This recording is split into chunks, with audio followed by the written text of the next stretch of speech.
दुर्बुद्धि दुर्योधन का युद्ध में हित चाहने वाले जो ये राजा लोग इस सेना में आए हैं, इन युद्ध करने वालों को मैं देखूंगा।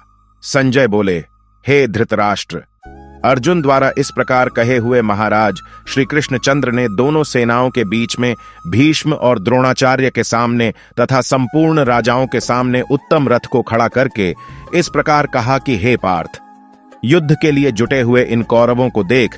इसके बाद प्रथापुत्र अर्जुन ने उन दोनों सेनाओं में स्थित ताऊ चाचों को, दादों परदादों को, गुरुओं को, मामाओं को, भाइयों को, पुत्रों को, पौत्रों को तथा मित्रों को, ससुरों को और सुहृदों को भी देखा।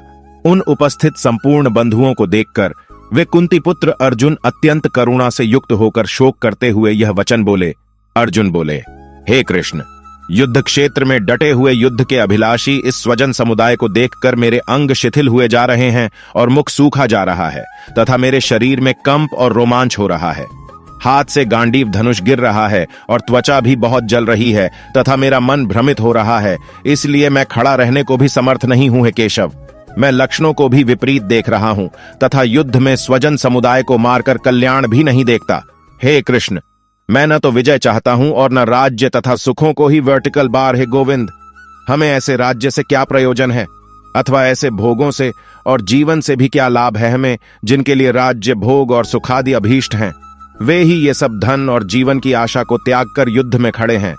गुरुजन, ताऊ चाचे, लड़के और उसी प्रकार दादे, मामे, ससुर, पौत्र, साले तथा और भी संबंधी लोग हैं।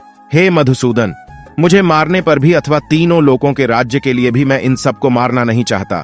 फिर पृथ्वी के लिए तो कहना ही क्या है जनार्दन। धृतराष्ट्र के पुत्रों को मारकर हमें क्या प्रसन्नता होगी। इन आतताइयों को मारकर तो हमें पाप ही लगेगा। अतएव हे माधव, अपने ही बांधव धृतराष्ट्र के पुत्रों को मारने के लिए हम योग्य नहीं हैं, क्योंकि अपने ही कुटुंब को मारकर हम कैसे सुखी होंगे।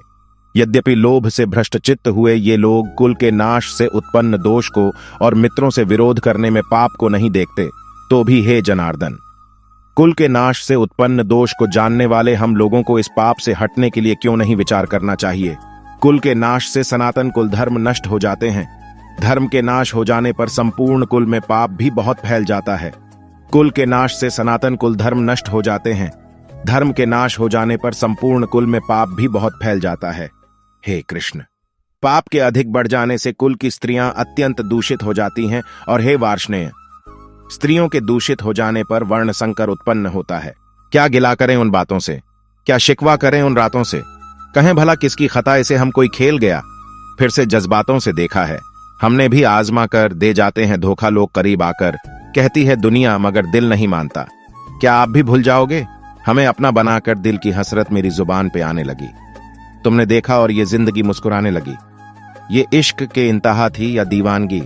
मेरी हर सूरत में मुझे सूरत तेरी नजर आने लगी। ये इश्क, प्यार, मोहब्बत शौक अमीरों के है साहिब। हम गरीब तो केवल खेलने के काम आते हैं। इनके किया है प्यार तो धोखा नहीं देंगे। आपको आंसुओं का तोहफा नहीं देंगे। आप दिल से रोए हमें याद करके, ऐसा हम कभी आपको मौका नहीं देंगे।